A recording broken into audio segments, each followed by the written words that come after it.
Yeah, so we're going to be change ready, but we're going to record the webinar. We're going to share the recording, and we're going to fill out our post. And I'm going to ask you to fill out the post webinar survey at the end. So who's brought you here? I'll tell you who's brought you here. It is your incredible raving fans, Bill Highway and Mariner. Bill Highway has tech solutions, and actually a little hint of what's coming. You might see one, you might hear about one in action. But essentially, if it's about a reno or a remodel, our tech solution could be an answer for you. Mariner is about helping you figure out all the way across the process, how do we really amp up our component structures? Enough of us. Let's talk really about what's happening and what brings us here. Now, we started this conversation at actually before, but we went deep on this conversation at CEX this year. We had a location in Chicago and a location in DC. Two of the individuals here actually attended and spoke a little bit about their change. There were so many great questions, so many follow-up conversations that we said, let's continue the conversation. And whenever I want to continue the conversation, I always reach out to y'all, the community, and ask people to share what's going on. Well, I am super excited to be joined here by, I'm going to just call them four of my besties from the CRP community. And they'll each introduce themselves in just a moment, but I've known Linda for a long time. We have done a lot of email confirmations back and forth, but she's also a co-conspirator with me, and we're bringing back the Maryland suburban meetups, and so we are working to do that because we're all looking for community, and sometimes we want that community to be served up face to face. Now, Joanna and I have been, I don't know, Joanna's been part of this community and connected with me for like eons, graciously has filled me in on all of the cool detail. An amazing person I've been able to reach back to and ask critical questions about change and about volunteerism. Super excited. But Tina Myers goes all the way back to my days at the Component Relations Section Council, where we conspired to create value. But most importantly, Tina is my mentor that got me through to the CAE. And finally, Jennifer, I'm just super excited. Jennifer and I have been working together on a number of projects. She brought me in when they needed to take their in-person chapter academy and create virtual. And since then, she and I have worked our magic behind the scenes with her staff to turn that into a hybrid event as we went back to in-person. So we've just been through a whole lot of things. Ask her at some point about alligators outside her pool, but it is enclosed, so all of that is good. So they're going to introduce themselves, but the reason why I did that is to show you that one of the most important things that Bill Highway and Mariner have done is to build a community, be part of nurturing a community. And we all strive for community. Is that right? Well, that's why we're here, because our members strive for that same opportunity of community. But just as we all, as I've mentioned, we've all done our community in different ways. Guess what? It's time for us to change. And many of you have been thinking about that. You've been looking at, how do I change the structure? I'm in the process of changing the structure. I've completed it, or I still have questions. So that's what brings us together, is the value of community and how do we build it. And it is your community bringing this conversation to you. So a couple little rules for the road. I'm going to ask a couple of poll questions so we know who else is in the room.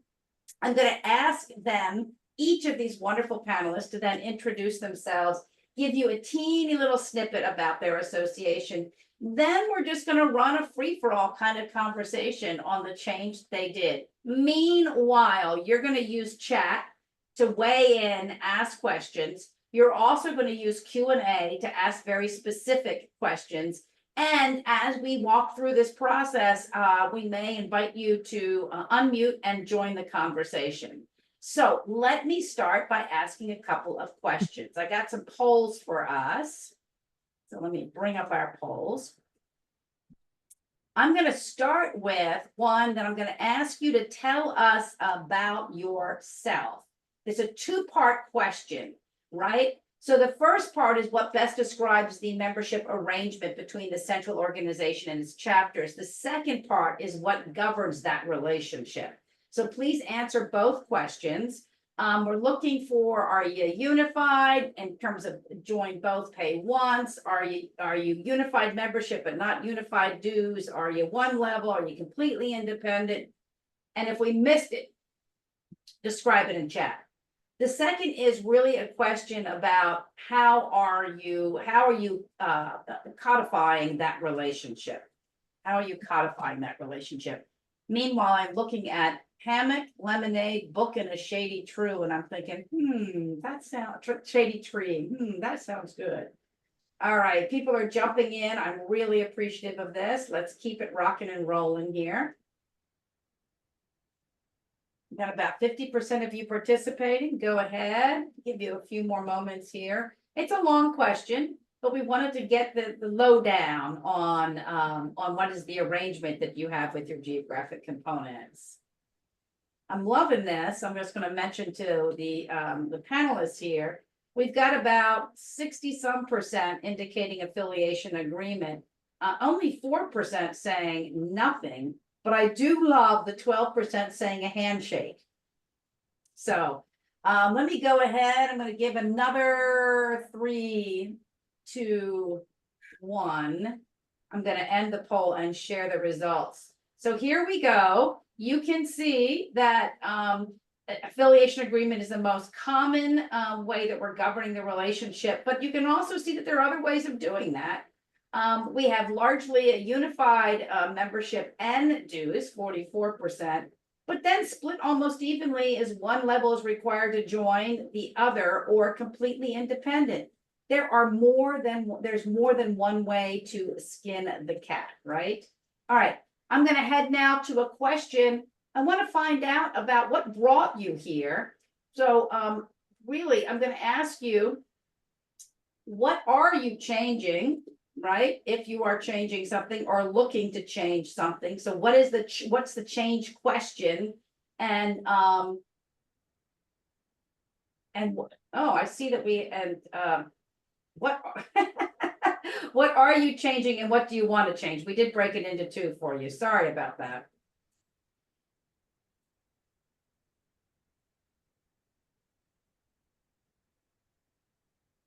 All right. So looks like so far it's mostly about processes and policies. Oh, no, here we go. We have people thinking about centralization of operations, consolidation, governance models, structures, and affiliation agreements. So I'm going to ask if anybody here, because we have 64% have affiliation agreements, if you have changed an affiliation agreement, go ahead and throw that in chat. And if you're able to share your affiliation agreement, tell us that you have one to share and we will reach out to you to share with the rest of them. So that's a big question for many people as we consistently see that. But many of you are also thinking about consolidation. Check. We're going to be talking about that. The structures. Check. We're going to talk about that. Some policies, procedures, and centralization. Check. We're going to talk about that. Excellent. Now I see that there's come equal. So let me end the poll and share it for you all. So you can see a sense of what people are looking to change. Quite a bit of change on the mind. I'm going to mention real quickly that this shift from geographic to interest issue discipline, we had a great conversation with ASA on that, and we can send you information from them. Excellent. All righty. There we go. So lots of change on people's minds. Okay, I would love to know what is triggering this change so our folks can address it specifically if they've done this. Inactive, expressed, in other words, please fix us, lagging ROI, mismatch with strategic priorities, or change in why we have member communities. So something has shifted.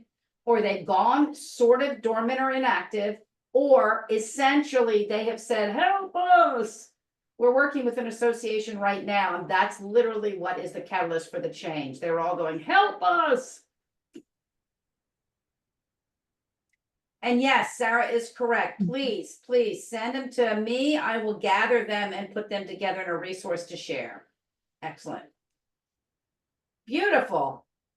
So leading the cause to my panelists, I will tell you this, it's inactive and address express challenges. I think that Tina, that's going to be a big one for you, right? A large part of what there were challenges being there addressed. Yeah. Yeah.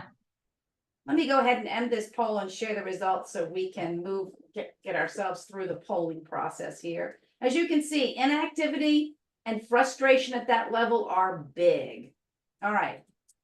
The final question, this is a question because we find that change can't be only us. What connections do you have in your association that are invested in chapters? In other words, who can you go to?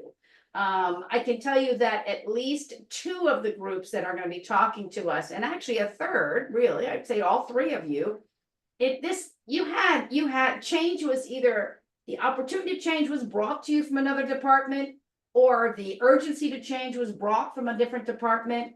So do you have other folks? Do you have folks in marketing, membership? Do you have a chief learning officer, a chief financial officer? Do you have a board with a strategic plan? People are thinking about this. Oh, Shelley, good question in chat, and I will invite others to answer. So are we not, it looks like there's a problem here. Hang on a second. We've got a problem with, you guys are still seeing one of them, right? There we go. Now I'll see if it'll launch. There we go.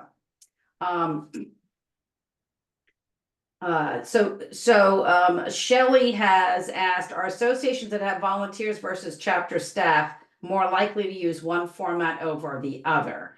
So Gwen says, we have a charter, our affiliates also have staff.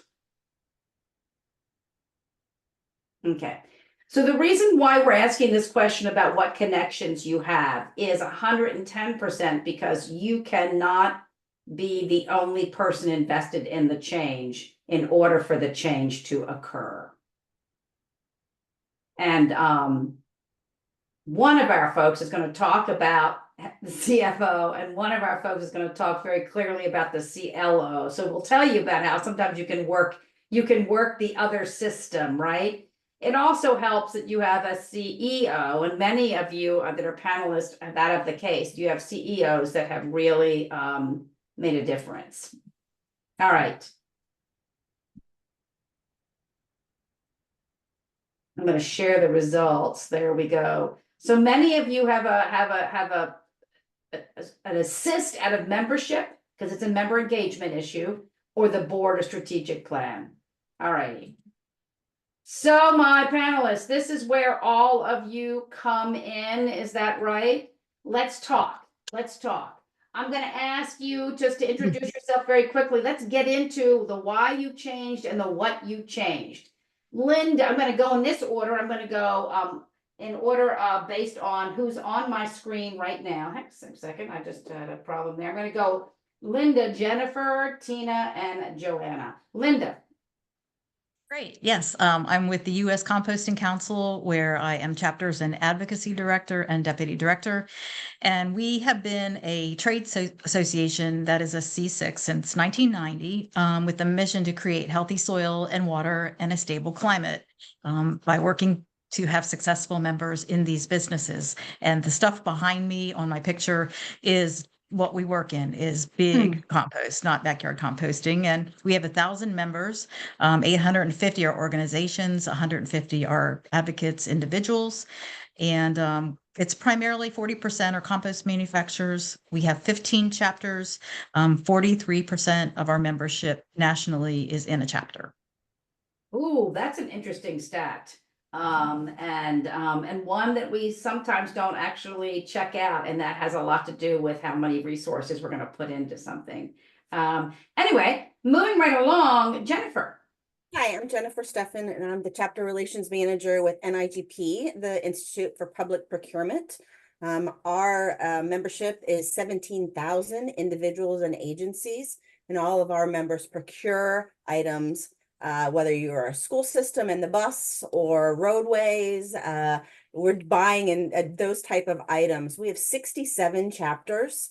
We are in an independent structure, so you do not have to belong to one or the other. And our membership is about 60-40. So we have more people belonging to our chapters than the Institute, which is an interesting dynamic that we have. And I always like to say I am a staff of one. I know others out there feel that pain sometimes. They fall under membership like most of us do. But I am the lone soldier managing our chapter relations. And does a fabulous job being the lone soldier. Thank you. Tina. Sure. I'm Tina Myers. I'm the Deputy CEO for SMPS. SMPS is the Society for Marketing Professional Services. We are an individual professional organization representing architectural, engineering, and construction companies, and our members are primarily marketing professionals and business development professionals who are supporting their firms and kind of getting that word out there and bringing in business for them overall. So we have 58 chapters and we have approximately 7,400 members, individual members.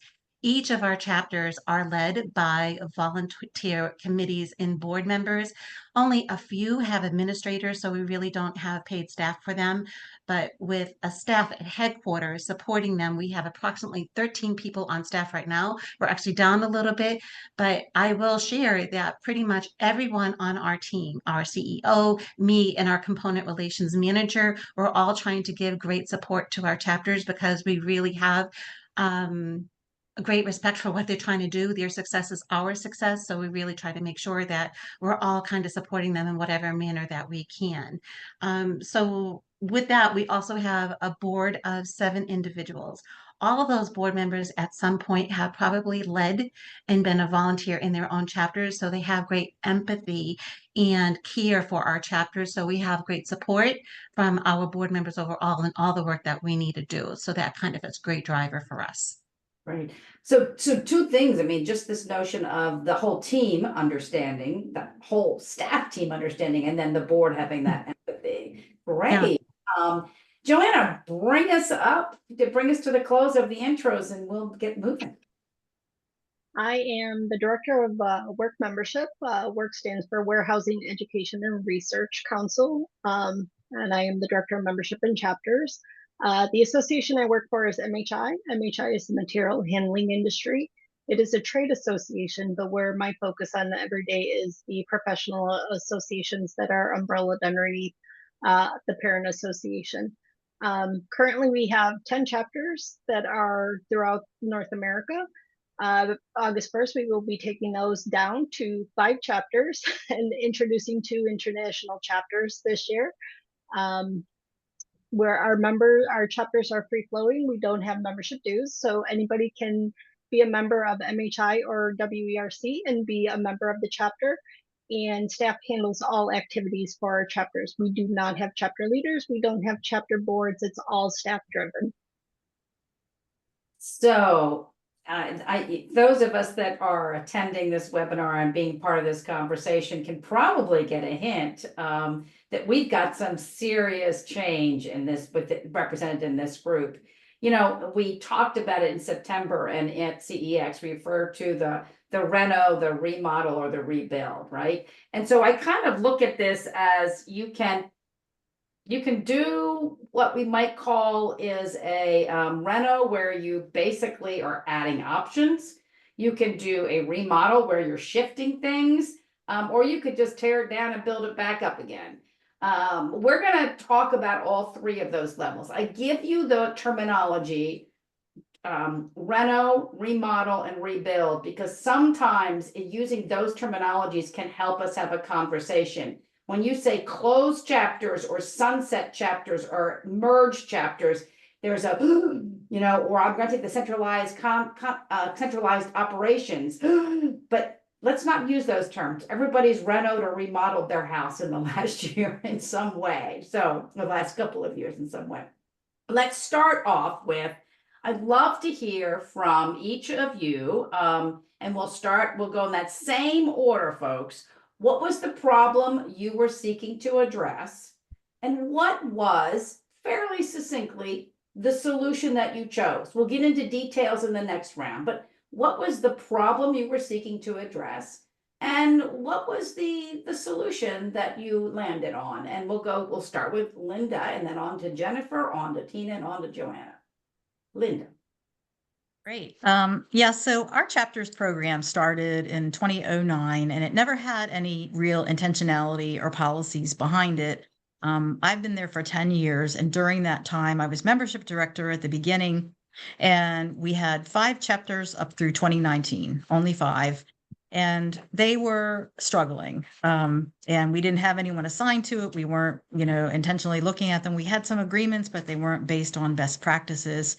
And we hired a consultant to come in and tell us what we needed to do to fix this. And there were a host of recommendations. But some of the main ones, we were giving rebates, which we like to call support funding, but they weren't based on anything. They weren't based on whether they were doing well, whether they were doing poorly. There was no strategic requirement of the chapters to comply with anything that we needed to have. So we really needed to design something to bring all that together so that not only could we get the information we needed from our chapters, but we could help the ones that were there succeed, and then we could grow new chapters from a baseline of success. And so just, and you wanted to announce in a tweet. So what can you tell us more about what your solution was? Oh, the solution. I'm sorry.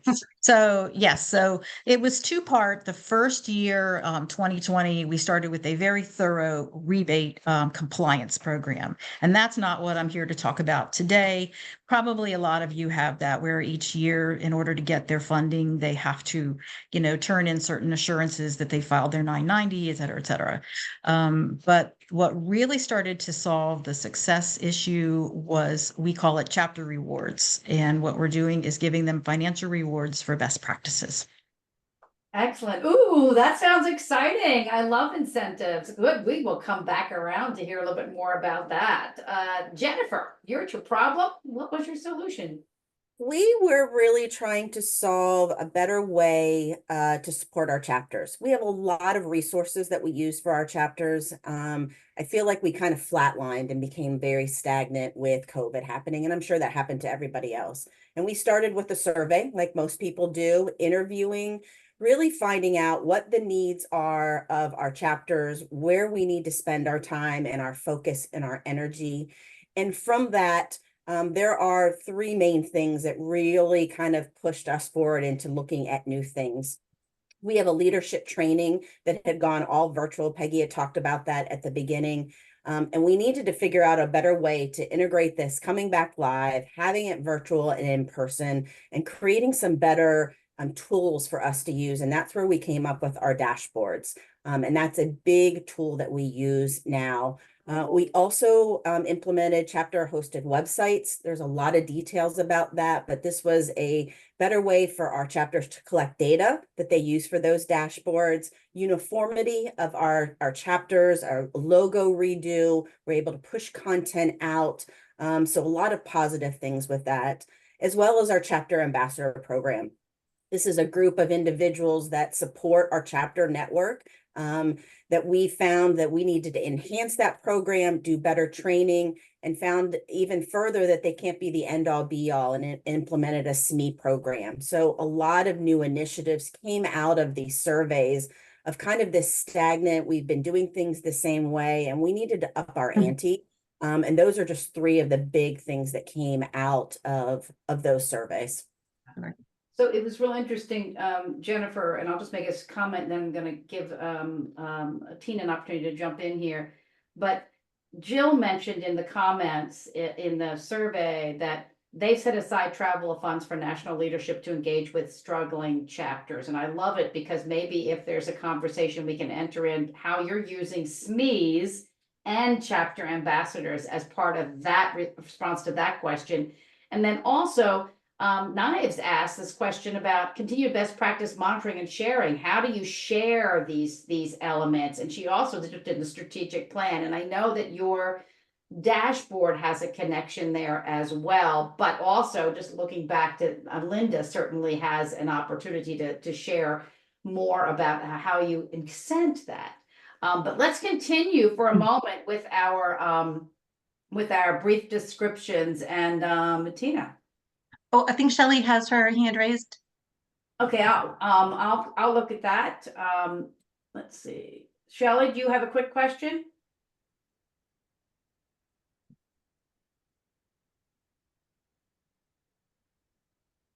All right, we'll come back to her for sure. Oh, no, she doesn't. You know what she was doing? She was high-fiving you all. She was saying, you all Yay, are okay. the very best. Thank you, Shelley. We all Even better. exactly. Tina, go. Sure.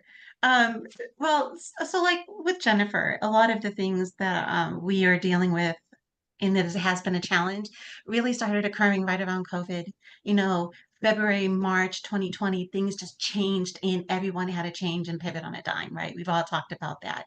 So over that period, 2020, 2021, and early 2022, we just found that there was a level of engagement with our volunteer leaders at our chapters that just were just spiraling. They were going down because, of course, there are the priorities and focus on the leadership role, the volunteer leadership role, and then everything else is that is going on. That's a challenge with your own firms and your own job and your personal life. That was a lot of it. So we really just needed to dig in and try to help and try to understand what we could do to at least get them at least a little bit more excited about being involved and what the rewards were for being a volunteer leader. And I think more than anything, we had to listen a lot. You know, so a couple of things that I think that we were very good at before COVID was being able to connect, having them understand that a headquarters team is there to help them. You could call them on a dime, you can navigate conversations, you could provide training, and that was lost in those couple of years that I just mentioned, for a lot of reasons. We had new volunteers; they didn't know we weren't meeting face to face anymore. So we needed to change that and just make sure that they understood that we were still here to support them and to navigate the management of their chapters overall. So what we learned in that time is that one thing that we, and this is not new, even with the COVID situation, but technology and systems was still very much an issue for them. They needed something that they could rely on, and that was consistent among all their chapters. So we actually started working with Bill Highway to provide them a financial system that would help them focus on other things.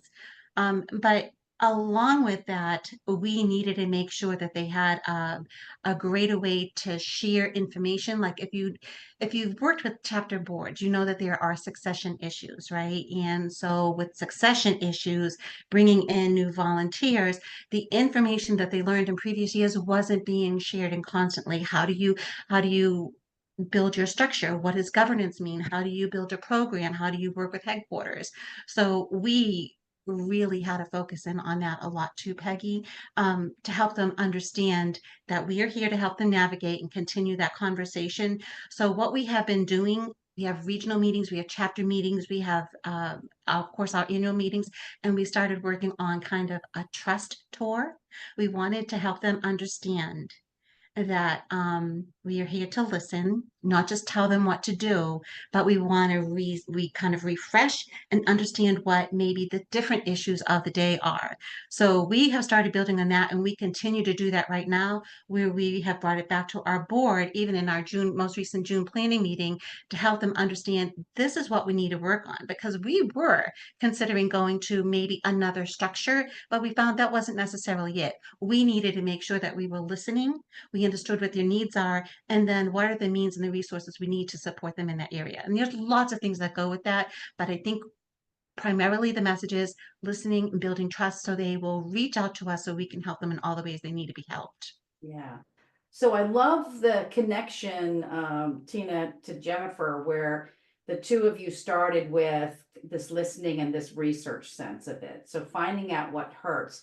But it was interesting, Tina, to hear you also say that, you thought it needed to be, let's call it a rebuild, but really a reno, which was centralizing with a little bit of remodeling. How are we getting out and listening to folks? Became an answer. And for the folks of you that are joining us, that is part of the message we have here, is that there's not a one size fits all, and those three elements give you an opportunity to explore pretty well. So I love it. Thank you, Tina. Joanna, talk to us. Our problem is so vast and varied. So our chapters just reopened this year, and it's because of the supply chain. So while all of us were sitting home comfy and cozy and really kind of slowing down, the supply chain members really were still going. They were mostly essential workers, so they were going to work every day. They were still filling our shelves at the stores. So where our problems really were was we had too many chapters. We had 3 chapters in the state of Ohio that were going. We had chapter leaders who were in place for so long. I have one chapter leader who ran the chapters underneath the old structure and still is a volunteer for 22 years. So he is chapter president for 20 plus years of his chapter, which is really not sustainable for the long run. We had chapters that were crossing over geographic boundaries because the supply chain, the routes, and the warehousing districts were changing. So now they were encroaching on other chapters, and there was a little bit of drama with some of that.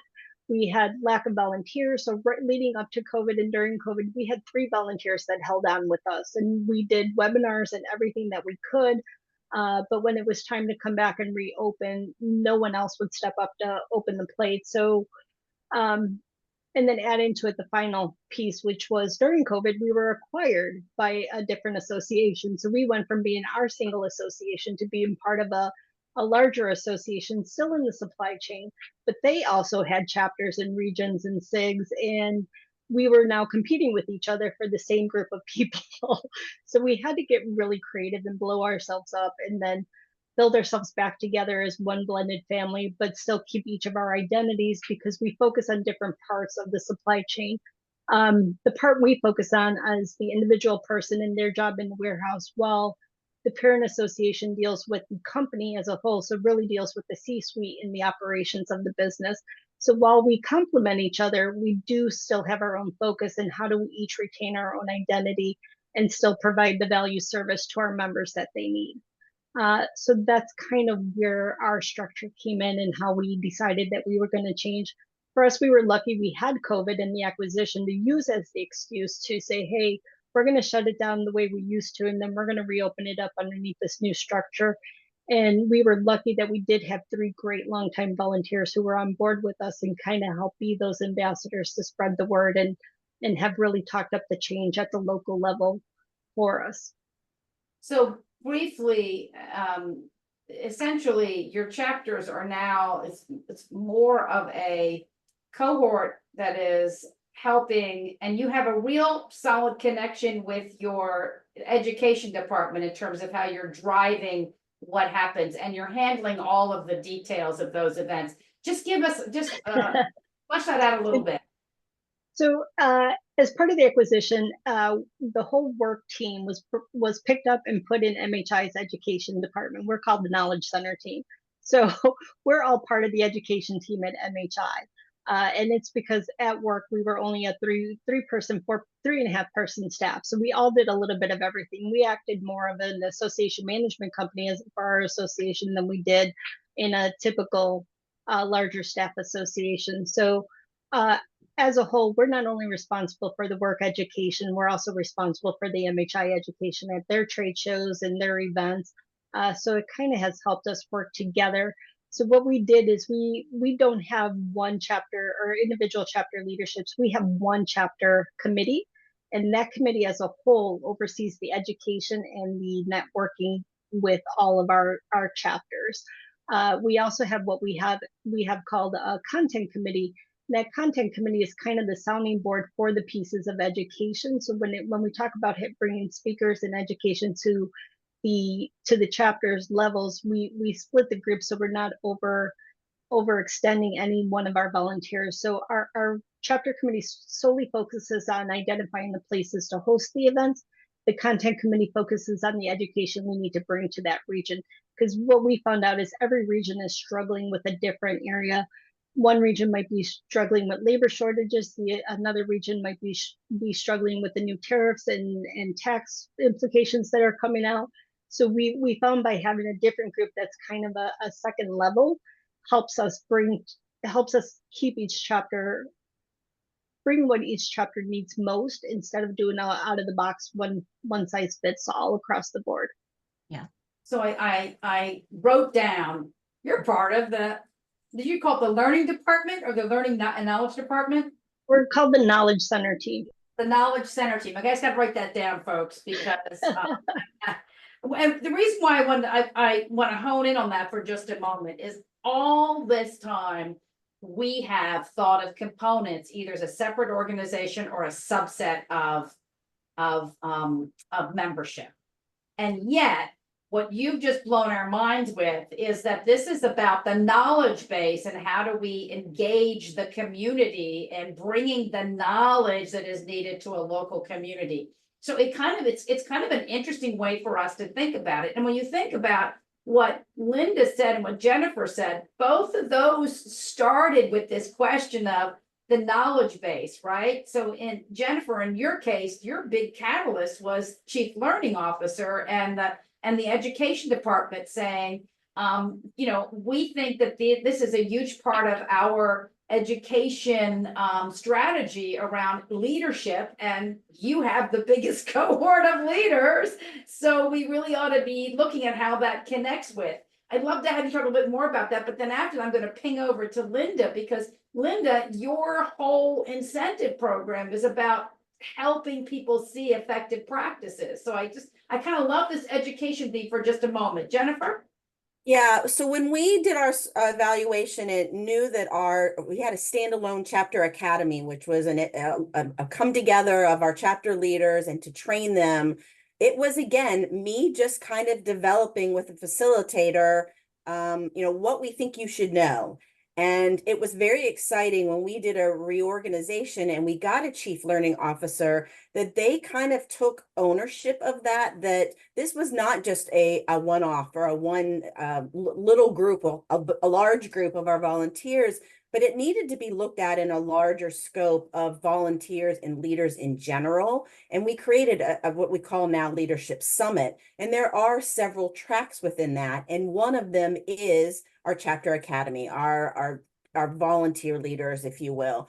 And it was our chief learning officer with direction from our strategic plan that really grew this into just not this little, I don't want to say mom and pop, but it was just me creating something. It was now a buy-in for it to be a little bit bigger, for somebody within content to help develop what we were teaching.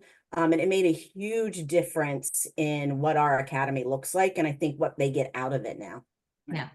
And in many ways, that's also how you were able to keep pushing this idea of the subject matter expertise, because it goes back to that knowledge base, that knowledge center. Yeah. And what we were finding is, well, and I know several people asked about our ambassador program, and I don't need to talk about that right this second, and we can, but our SME program developed out of that. And what it allows us to do is develop SMEs that are volunteers, probably chapter leaders at some time, that have an expertise in something. And so when a chapter says, we've never had a strategic plan, or we can't get our board meetings off the ground, or dysfunctional, is that I then can assign them one of these SMEs that then works with them one-on-one virtually to enhance that area. So it's not an ambassador. It's not me that has to know everything about all things. It allows me to connect those relationships and be more effective with our chapters in honing in those special needs that they have.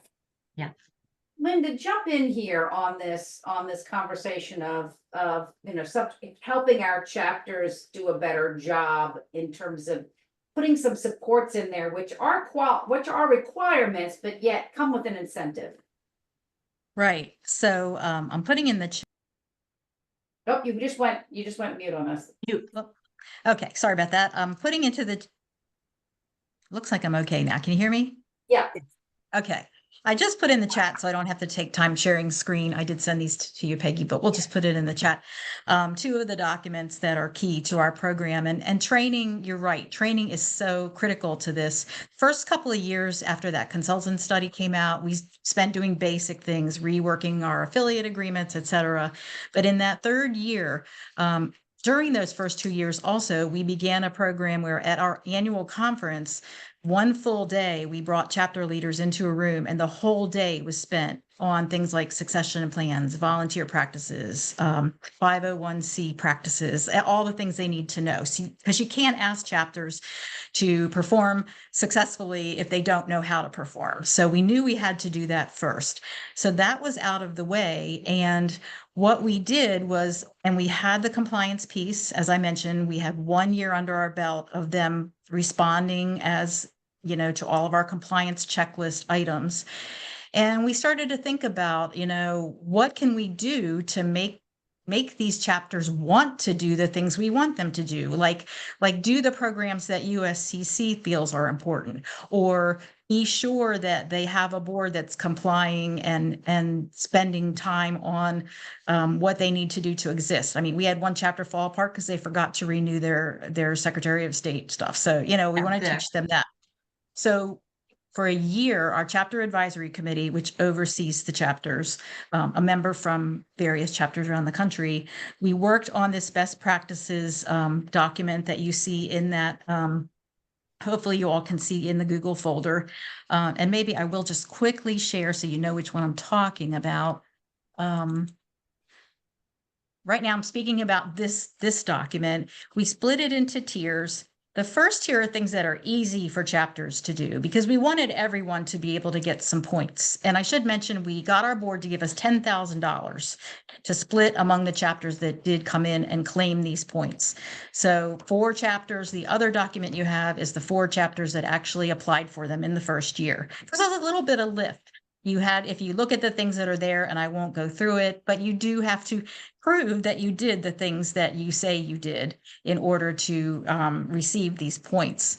And the second tier, it's things that are a little bit more difficult. But if you look through it, you see that it's things that we both trained them on. Sorry about that. Trained them on about best practices to survive as a chapter, and also things that we provided information how they can get USCC's mission out in their states.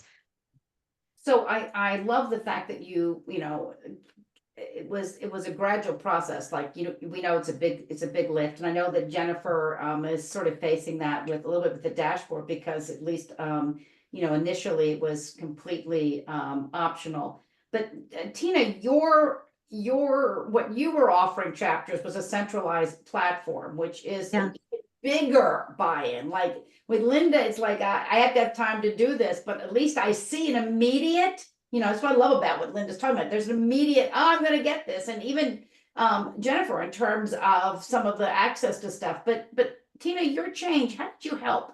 How did you help chapters embrace it? There's kind of a lot here. So you had talked about a different platform, and we've shared the technology that we've invested in, and our board was totally on board with. And that was the Bill Highway financial platform. So we committed to that because we knew that not only was that going to be able to provide them consistency and also support us in how we can kind of deliver dues and everything that they need in a very smart fashion, but also what it did is it provided a way to mitigate risk and be much more thoughtful in kind of how they were focusing overall. And that commitment was a financial commitment from us on the get-go. So it took a lot of work to be able to make changes and adjustments from what they might have been working on to kind of finally get to the Bill Highway platform, feel comfortable with it, and all the training that kind of goes with that. So that was one of the things that we've committed to. We continue to refine and enhance overall. But there is something I want to tag on to with what just Linda said.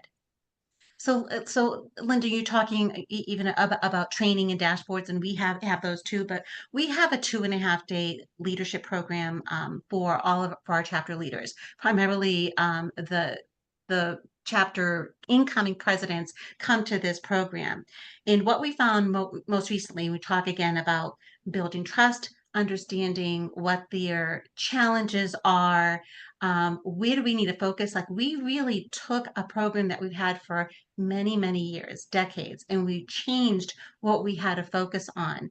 And what we found, especially because of all the changes and new volunteers, like there was kind of a function in place of each of our chapters or programs in place that they felt that they just couldn't change. So for example, you might have a chapter in Boston that was committed to 10 programs a year and they had to do certain things for their membership. And then we're also finding with the information that we have that there might be a very healthy reserve, but their core, their structure with your leadership team didn't afford them the opportunity to really do that. They didn't have the resources. So we wanted to kind of go back and help them understand this is a business, but you can change your model. You don't have to commit to all of those if you don't have the resources. So let's think about what your members really want. And then what do you want as a volunteer? Like, why did you join this organization and why are you still here? Well, think about it from that perspective also. So in, in that perspective, you're remembered too. You deserve a great experience. So with the resources that you have that are limited right now and knowing how we can support you, how can you refocus? And you have permission to do so. You can do that. I love that. I mean, thinking about just this idea of giving that permission, and then of course you have a trust tour. So, a large part of getting our chapters to change is for them to see the benefit of change, but taking it back to the fact that you're really there to serve members, let's make it the best possible experience is really neat. Let me go to the group, the community that's with us. We got 40 plus people here. So are there any questions? I can keep asking questions, but you know how it is. One question is already there was, Shelley starts it by saying, Cleveland, Cleveland. Share of hands just from the group here. Who's going to Cleveland? I guess Linda is, because she said, I'll see him. I'll see you there. Tina, are you headed to Cleveland? I am not. Okay. Joanna? All right, folks. So here's the thing is, Linda is going, so Linda's going to speak for all of us. Don't worry, you can ask her every question and she will come up with an answer, and the answer might be call someone else. Yeah. Oh, Vincent's going to be there. Anybody else going to be there? Keep going. I think Shelley's going to be there. And Vincent, excellent. So for those of you who don't know, they're referring to the ASAE annual, which is in Cleveland this year. I do know the Component Section Council has got some things. I apologize for not knowing right off the top what they're planning. Please, by all means. Vincent, let me tell you, we need to get you connected with a couple. Well, actually, you connect with Linda, and Linda will introduce you around. Because glad to see it's going to be the first one. All right, we've got about 10 minutes left, and I want to ask the group a question, just sort of an open-ended question, since I don't see any coming in from the group. One of the things we talked about here was the fact that every one of us have chapters that are struggling, and we each had to figure out a different way. You talked a little bit, Tina, you referred to the trust tour. I know Jennifer, you guys have been really revamping the chapter ambassadors as part of that trust element. Joanna, you talked about, you had 3 volunteers that you were able to sort of harness into it. But which one of you would like to just weigh in on this idea that we have to have trust in order to make a change successful? Anyone? I'll start. This may just be for us, and I don't know if other groups are feeling this. Our chapters historically have felt this us and them relationship, and it's been an uphill battle. And I think trust has got to be that foundation of it, is that we're not there to take over. That's usually one of the things people start to say, is that nationals coming in is going to change the way we always do things or control what we do. And I think part of our revamp is that listening piece and really trying to emphasize that we are in this together. We are not trying to take over. By the way, we have no time, no staff. Nobody wants to do all of your stuff. We're really here to support you in changing that narrative that we're not doing that, but we want to help support you. And these things are coming into place to do that, and really communicating that has changed the mentality, I think, of our chapters. I've been with the Institute now 16 years. If you had asked me the first 5 or 10 years, if I could get 70 chapters to change their logo to add NIGP's name or tagline into it, I would have thought you all were crazy. There was no way. I was shocked when we did our rebranding and the web hosting that all of our chapters embraced it as a time to either rebrand themselves, to feel we really sold it as feeling this connection with the Institute, that you're part of us. I would say we maybe only got 1 or 2 that really pushed back. So it's that collaboration and that trust that then I think sets them up for success and sets our members up for success. Yeah, I love that. I mean, there's the fact that you got all the logos changed makes a Yes. huge difference. Linda, I just saw you post that you have a chapter advisory council that's been a game changer, made up of 4 chapter leaders. Now, I'm going to call on you to tell us a bit more, but let me just ask, and I'm going to ask each of the groups here. I've seen chapter councils that are made up of a lot of people and they never go anywhere. Is the secret that it's 4? Joanna, was the secret that it was 3? I mean, talk a little bit about how it is you assure that you're getting the voice of the geographic components fully integrated in your conversation. Linda?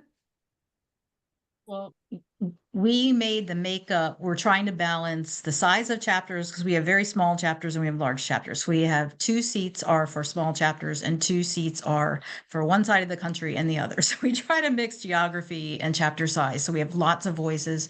And the other big thing I would say is that they have authority. I mean, I don't always agree with everything. Some of those things in the best practice. I mean, they came up with this thing of they only wanted to require for compliance chapters to come to 2 of our legislative meetings a year.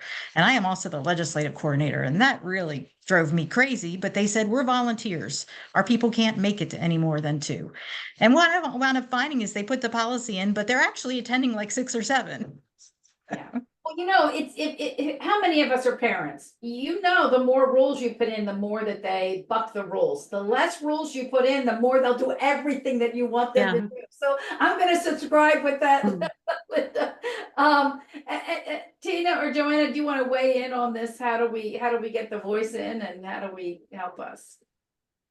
I'll weigh in, because what we did is, since we're going into our year 2 of this phase of rebuild, is we actually started an interdepartmental collaboration team where we meet for 30 minutes every Monday. And by a team, I mean, this is the chapter leaders. So the 3 key chapter leaders plus my team, me and there's another person on it. MHI's chapter team, our marketing team, and 1 person from IT. We all start our Mondays with a 30-minute call to talk about what are our next steps, what do we want to do, so that our chapter leaders are feeling like they have a voice and they're talking to somebody other than just me and Avis on our team. Yeah. I kind of really love, Tina, I'm sorry. Let me just say, I kind of really love that it's an interdepartmental team, but it has the chapter leaders on it. Tina, go. Well, we have, our component relations manager, and she actually works with all of our volunteers, not just our components and chapters. But like I said, really, because we are a small staff well, with 13 anyway, we all have taken ownership of making sure that we're supporting our chapters in some way. So with all of these conversations, because each team is affected in some manner, if our chapters aren't effective and if they're not doing well and not having great experiences, we have our monthly team meetings, membership meetings, which is very much a part of components. And so we have a monthly kind of like a town hall with different groups within our chapters. So it might be for programs one month, it might be for membership 1 month, it might be for governance, and I would lead that 1 month. It might be finance and administration, and our CFO might lead that too. Just to be able to get us together to talk about not only like what you need to be paying attention to, but what do you need from us? Because if anything, we want to make sure that we are in front of them and they see us, they feel comfortable with us, they befriend us, and that's also supporting the trust element that we're there for them. And so anything that we can do to be with them is just helping in that effort. Um, these are some amazingly wonderful ideas. The cool news is that we've got recording going, so we're going to be able to capture these and share them out. The bad news is we've got 3 minutes. So we got good news and bad news. So I'm going to ask, some of you have sent, some of the group of you have sent me stuff. Joanna, what you sent me was, can I send the full thing out, people? Yep. Yes, I'll also send you our memorandum of understanding, just because we did have one previously. Great. So we will get more stuff out to folks, but in the final, if any of you watch wait, don't tell me, you understand.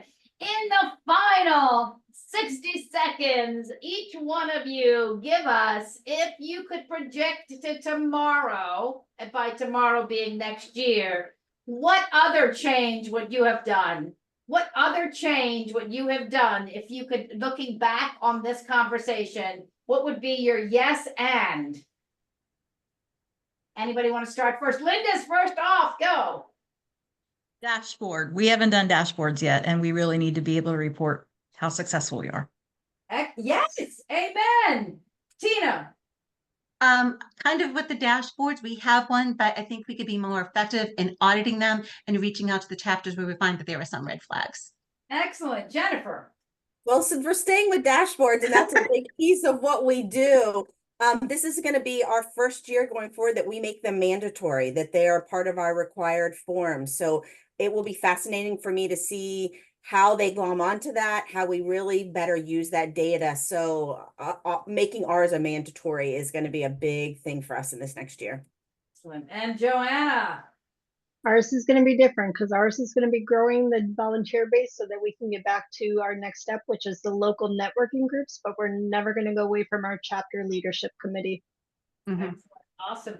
And with that, I'm going to close us out by asking you in chat to say, what's your takeaway? What's the change that you want? I want you to know that hopefully next year you will all be here when we look back and say, what happened? What other changes have happened in the world? So let me just, as a final sort of note, is I want to make sure you know that we're going to send you all the kinds of very cool resources that they've been referring to. We've also got some links to some really cool white paper, case studies that Bill Highway has put together for us to share.